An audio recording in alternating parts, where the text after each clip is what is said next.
Tonight was the State of the Union address by our President Joe Biden, and it was spicy, spicy, spicy, spicy.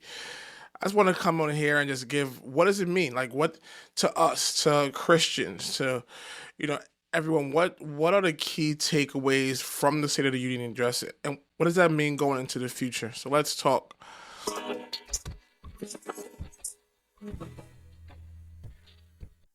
Please, please, please don't forget to like and subscribe. However you're watching, if it's on YouTube, like, subscribe, comment, share. If you're watching audio through one of the podcast providers, Apple Podcast, Spotify, etc., etc., please make sure you follow me. Please make sure you drop a quick review and rate this podcast. It will help us combat the algorithm and continue to push this message going forward. So tonight's State of the Union address was very, very interesting. Joe Biden came out swinging a lot of energy. I think the Republicans, specifically Marjorie Taylor Greene, they kind of got hit with friendly fire.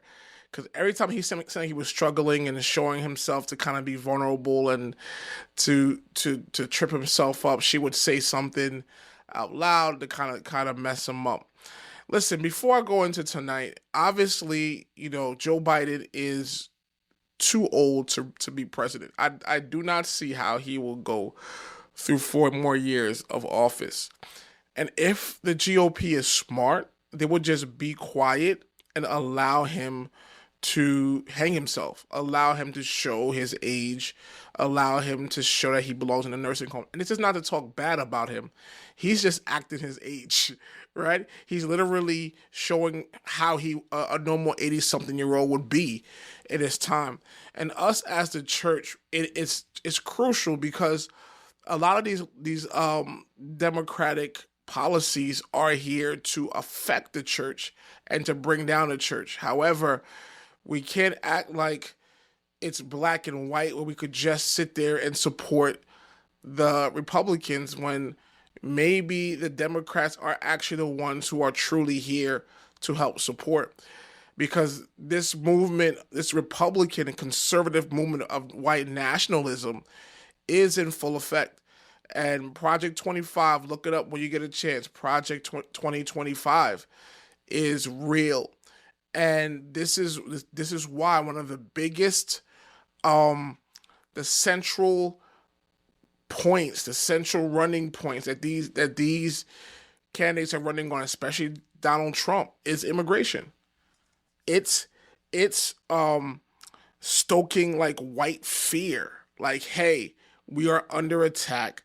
They are letting these illegals, as Joe Biden said it, illegals. He said it tonight, come into our country, and these illegals are threatening us as white people, and we have to be careful.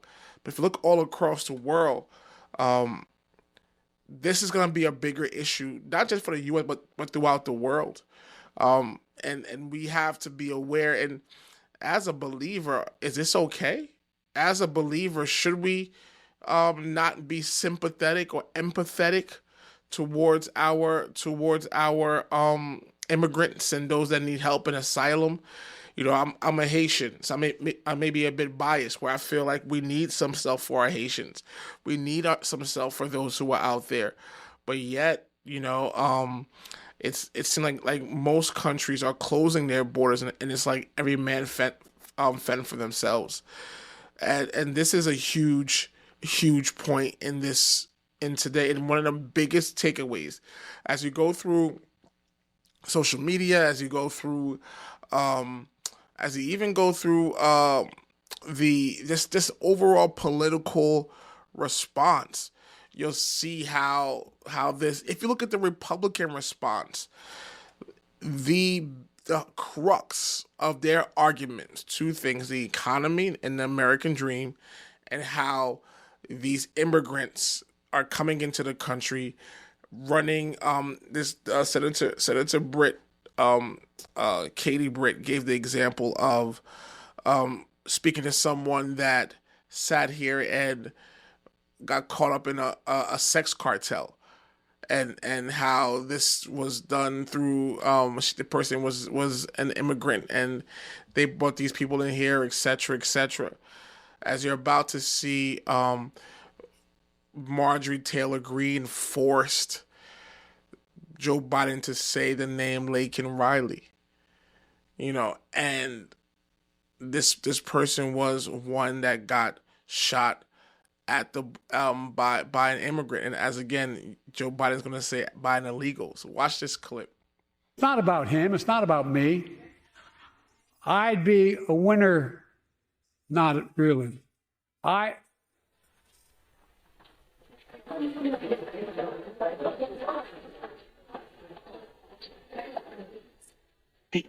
Lincoln Riley, an innocent young woman who was killed by an illegal. That's right. But how many of the thousands of people being killed by illegals? To her parents, I say, my heart goes out to you, having lost children myself. I understand. But look, if we change the dynamic at the border, people pay these smugglers $8,000 to get across the border because they know if they get by and let into the country, it's 6 to 8 years before they have a hearing. And it's worth taking the chance of the $8,000. But if it's only 6 weeks, the idea is it's highly unlikely that people will pay that money and come all that way, knowing that they'll be able to be kicked out quickly.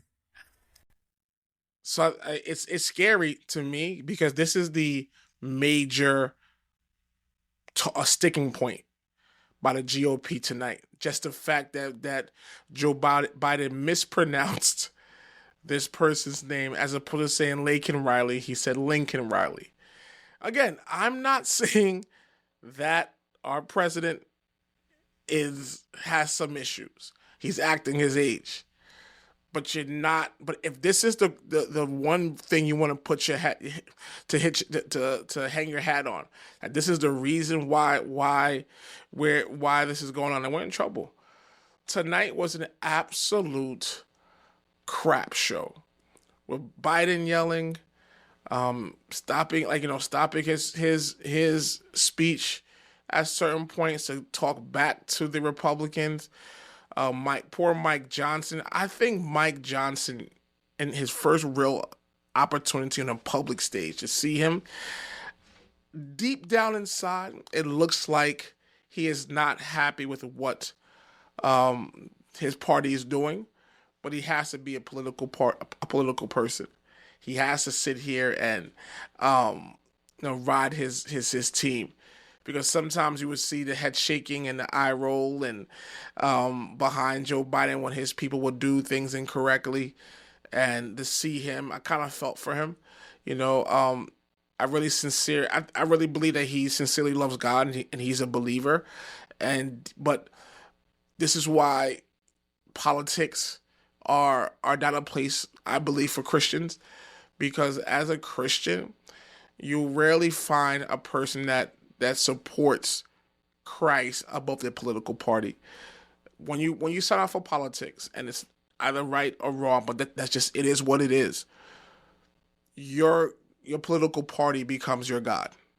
You have to vote according to political lines, swallow and support certain things, and not talk about certain things because it's a bigger picture. It's a bigger plan. So I really feel for him. I think he's in a bad spot. I think he's in a spot where he's forced to support something that he's not deep down inside with, but he has to because he's A, Republican in politics, and B, he's a prominent one. So he may not be able to speak his mind as freely because that will threaten his political career, and that will cause other issues down the road. But it was absolutely chaotic.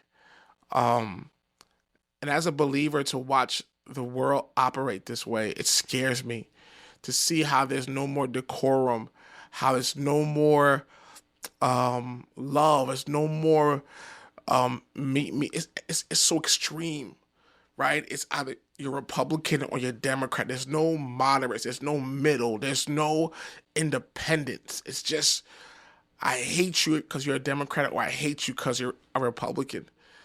And you know what? And watching believers and Christians and pastors and so on and so forth to support that rhetoric, it's scary. Like, it should be a point where you sit here and be like, listen, let's promote love.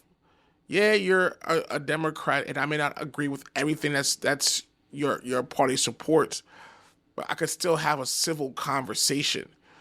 I could respect leadership enough to say the president of the U.S. is having a State of the Union, and I'm able to quietly and respectfully listen to his speech. The U.S. over the last 10 years or so has become an embarrassment where you would want to, I would love to have my son who's 10 one day sit here and watch this together, watch this, a speech by the president, but it's so divisive and have people screaming and shit. It's embarrassing. The Republicans should be embarrassed with themselves. And, but this issue of immigration is a big one. It's going to, I think, ultimately decide the election. The perception out there is Donald Trump is the guy that could secure the borders, and I think, and and this is so heavy that he has literally told the Republican Congress people, the politicians, the ones in the Senate, the ones in the House, do not pass an immigration reform bill until I get into office, because I want to run on that particular issue. Like, bro, like, to hear that, and this is something that Joe Biden brought back up. He said, we agreed upon a particular bill, but you refused it. If you can sit here and give me something, I will sign it. And he went on, as you saw in the clip, to highlight the different points regarding immigration that sits there and allows that he was ready to approve, but the Republicans shut down. I think that if he hangs his head on that, he should be fine.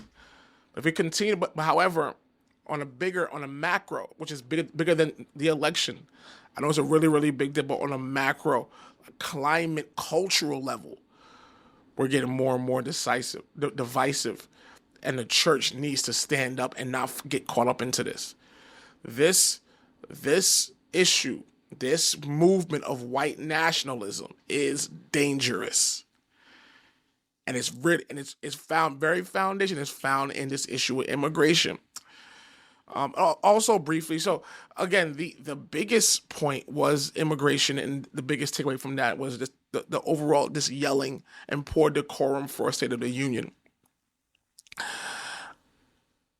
Another big topic is speaking of, because it's weird. The biggest issues are outside of our borders. It's immigration. It's talking about what happens within our borders, but it's also what happens outside. If these other countries can take care of themselves, then immigration becomes less of an issue. If folks are able to stay home and stay in their homeland, they would not want to come into the U.S. But the other big issue, I think the biggest thing I took away from is his mention of Israel and Palestine, where he told the line, as he always does, when he sits there, because he understands his party. He in a very huge state of Michigan, Muslims are not happy with him because they feel he should make a bigger stand. And I think the church's stand is, I'm not talking about these folks that are ignorant, but the stand of the church needs to be, let's stand with justice. The same outrage we have with the Jewish casualties should be the same outrage we have for the Palestinian ones. One particular child does not carry more weight in the eyes of God than the other. God is not sitting here and saying, oh well, that's a Palestinian kid. Hey, you get what you get. The God that we serve is a loving and compassionate God. So we're not saying to ignore the Jewish casualties and the deaths. but the same energy you have for the Jewish ones, have for the Palestinian ones. But he told the line, as you're about to see, he told the line and said that, let us, Israel has a right to defend their land. He emphasized what happened on October the 7th and how bad that was. One of the biggest tragedy, biggest losses since the Holocaust, which is all fair. But he also told the line where he said it's important to get aid to Palestine. Watch this. This crisis began on October 7th with a massacre by a terrorist group called Hamas, as you all know. 1,200 innocent people, women and girls, men and boys, slaughtered after enduring sexual violence. The deadliest day for the Jewish people since the Holocaust. And 250 hostages taken. Here in this chamber tonight are families whose loved ones are still being held by Hamas. I pledge to all the families that we will not rest until we bring every one of your loved ones home. We also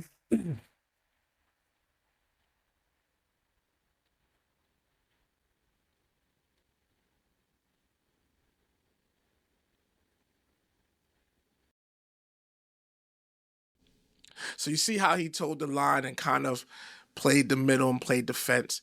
He I was watching that stuff. I don't feel for him at all. He's in a tough spot. He's in a tough spot because he's in a time where you cannot talk bad about the Jews, but he also understands that a very big part of his base is the Muslim base. They got him into office, and every day that he's silent, they find him to be complicit. So I don't know. I would love to talk to you guys in the comments. How should he approach it? How should he in this political landscape? How should he approach it? How should he handle this situation? What should he do? But yeah, that was also a good point. How he mentioned it, like it was very. I mean, outside the beef and the drama, it was very uneventful. There was no, typical points, the typical like you could predict the economy and different things he's gonna say and blah blah blah. But this was definitely a campaign speech as opposed to like a political State of the Union. It's more like okay, Nikki Haley's out the way. Trump, this is me and you again. Let me throw the first salvo. And I tweeted. I don't know who chose. I think her name was Katie Britt, from Alabama, out of all states, who just banned IVF. Alabama, yes, the wonderful state of Alabama. They chose her to give a speech, and I watched it. It was demonic. She would come and begin like with a very like soft and our country, this country, and she would just like exorcist change up and become so serious, and her eyes just bulge out, and like it's like a Lifetime movie. It was a very bad, very poor choice. This goes to this goes to the point where Republicans are bad at running campaigns. They're very out of touch. That's the problem with the GOP. They are out of touch to realize like that person out of all people, the background is a kitchen, right? They put her in the kitchen from Alabama to have that tone that it's so out of touch. They are getting dragged on social media. Whoever chose this, who orchestrated this, needs to be fired tomorrow. Horrible, horrible choice. But yeah, nonetheless, I wanted to hop on here, man, and to share my thoughts and to share and to show the highlights of the State of the Union. What does it mean to us? Because we as believers, we got to see things from a different lens. We can't be extreme and so divisive. We must, of course, keep our eyes on God. So tell me what you think. Reach out to me on Twitter. If you're on YouTube, let's talk in the comments. Let's have a conversation. Give me a review. Out of 5 stars, how did Joe Biden do?